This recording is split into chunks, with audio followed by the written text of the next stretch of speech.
Hey everyone, Cadaver Kelly here, and as the name of this video implies, I'm going to be talking about how I categorize genres, subgenres, and styles of music and how I apply that to goth music. So a little on my background that has led me to view music through a slightly more analytical lens.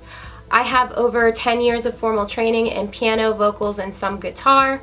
I also took some humanities courses at the university level dealing with music history and implementation with a focus on popular music from the early 20th century through the early 21st century. I understand that I'm very lucky to have had these educational opportunities, so I want to pay that forward and share some insight here. Also, by no means do you need to know any music theory or analyze music to enjoy it at all. I definitely don't want anyone to feel like you have to listen to certain categories or be able to pull out those categories to listen to music you like. Support the bands you enjoy regardless of how much or how little you know about the technical side of music. You can also be a fan of goth music and enjoy other types of music as well. I certainly do. I'm just putting this video out there for those who are interested in hearing a little more detailed music theory and how it can be applied. While in school, a lot of us learned about how the animal kingdom is categorized and breaks down into the levels of family, genus, and species. Music can be placed into both larger and more specific categories in a similar way. Before I get any further into this material, I want to point out that there's a lot of gray area when it comes to music categorization, especially when you're breaking it down to this level. So these categories are more subjective than the categories of the animal kingdom. A lot of contemporary music artists, especially early goth musicians, did not intend to follow a specific set of guidelines when it comes to music.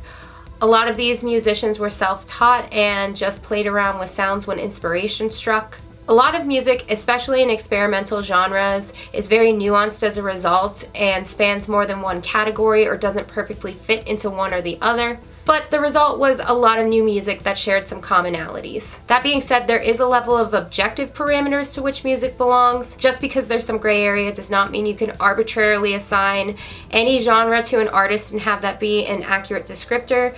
So with all of that said, let's get into my personal use of these classifications. So genre is high-level structure like melody organization, time signature, the majority of popular music being in 4/4 time, or progression of bars. A fairly simple example of this is the progression of 12-bar blues. It's very high level and a lot of sounds can fit into this category. A couple examples of genres would be jazz, blues, rock, and pop. There are also fusion genres, which are a mix of more than one genre. Subgenre is even more detailed parameters that build onto the genre structure. This is elements like key, whether it be major or minor. Maybe a certain subgenre is most commonly found in a certain letter key. Scale, if not already strictly defined at the genre level. Is it ascending or descending, meaning do every few bars end on a higher or lower note than they started? In our 12-bar blues example from genre, this is already defined, but that may not necessarily be the case of every genre. This could also be what general instrument types are used. Is it dominated by guitar or piano or maybe another leading instrument? Subgenre has a little more gray area and is more subjective than genre. Onto style. This is where musicians really have the chance to add their own spin onto genres and subgenres. When I talk about style templates, or how music is stylized, this is a combination of effects and modifications used to create an even more specific sound than just the base structure of the music. This could involve elements like guitar distortions, drum brushes, capos, certain vocal techniques like staccato versus legato, picked versus strummed chords, or it could be how the progressions are implemented, like complex versus minimalistic. It could also involve more specific types of instruments used, for example, an electronic drum pad or steel drum instead of an acoustic 5-piece drum kit, or electric versus acoustic guitar, a piano-style keyboard versus synth keyboard. This is the most subjective and nuanced category that I use in organizing music, so there's definitely room for different cases to be made here. Now let's take a look at how this applies to goth music. For the purposes of this video, we will be focusing on Gothic post-punk, goth rock, and dark wave. I may need to make a separate video about death rock as it involves more discussion on the punk roots to get a clearer picture, Plus, there is also a lot of overlap between death rock and gothic post-punk. Again, this is my own personal analysis of the sounds and is not necessarily how these musicians categorize themselves. So let's take a look at the first generation of goth music. The genre is rock, the subgenre is post-punk, and the style is goth or gothic post-punk. It wasn't called goth at the time. That label has been retroactively assigned. You may hear this style referenced as a lot of different descriptors. Some just call it early goth or first wave goth. Others call it Batcave, although not all goths consider Batcave to be an entirely accurate title for reasons that I covered in my Evolution of Goth music video. This style uses a lot of rimshot percussion techniques, more canned guitar distortions than its punk predecessors, and I've noticed a lot of staccato vocal techniques being utilized. Staccato is short and sharp notes as opposed to legato, which is more smooth and flowing. A good example of this difference is in the track Spellbound by Susie and the Banshees. If you listen to that song, the chorus is sung in staccato while the verses are more legato. Bellowing vocals are common in the more feminine singers of this style. Susie and Ich Mal Deutschland are good examples of that. The most prolific examples of this category of music are what are sometimes referred to as the Holy Trinity of early goth. Those would be Bauhaus, The Cure, and Susie and the Banshees, although The Cure and Susie only put out this kind of music in the early to mid 80s, as their sounds fell into different categories before and after that. This stuff gets pretty complicated. Next, let's look at where gothic rock falls under this organizational theory.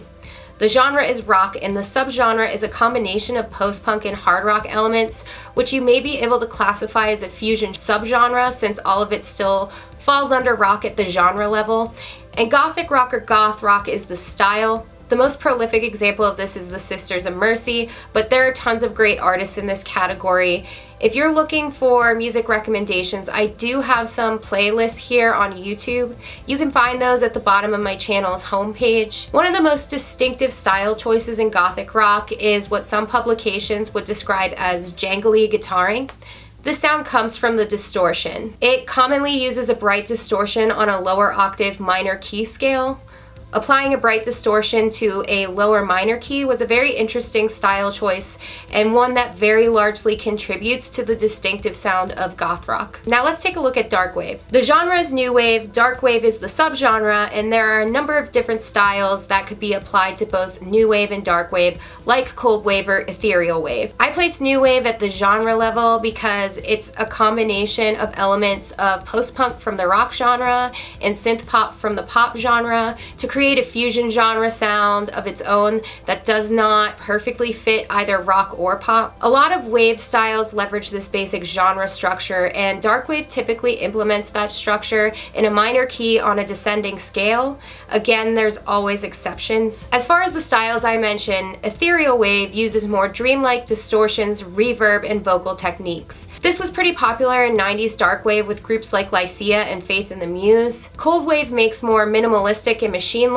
use of this genre template. This style template is particularly popular in France. Asylum Party is a great example of this style in goth. I also want to point out that new wave, dark wave, and the two wave style templates I just described are considered to be extensions of the post-punk movement. My separating wave from post-punk is strictly from a sound and instrumental perspective. Now, in my Evolution of Goth music video, which I will link in the description, I mentioned that some dark wave is goth, but not all of it is.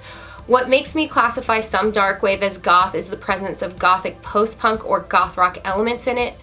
This usually comes down to goth style choices of the guitar work and if the guitar is prominent. Two great examples of dark wave bands that are goth, in addition to other bands I mentioned, are Clan of Xymox and She Passed Away. Although dark wave is the more dominant sound, they both use goth style guitar work in their music. An example of dark wave that's a little more in the gray when it comes to goth status is Drab Majesty, because the synth overpowers any guitar work in the majority of their tracks. I normally categorize Drab Majesty as goth adjacent because of this, but I also don't really nitpick if someone calls them goth, since this hinges on a single style choice, so I can see a case being made for both. On the reverse side of that, some gothic rock has dark wave elements to it. The Sisters of Mercy use some dark wave style effects in their music, but I choose to group these by which is the more dominant sound. So that essentially summarizes my own music theory on what makes the most sense to me when it comes to organizing these sounds. Of course, each artist or even each song must be examined on a case-by-case basis because not all songs within the goth umbrella are going to fit this model perfectly. The nature of experimental genres is very nuanced. I'm sure a case could be made for looking at this organizational structure differently. So if you're also a musician and have some different thoughts on this, I'd love to hear your feedback. As for any other viewers, I hope you found this information helpful in analyzing music.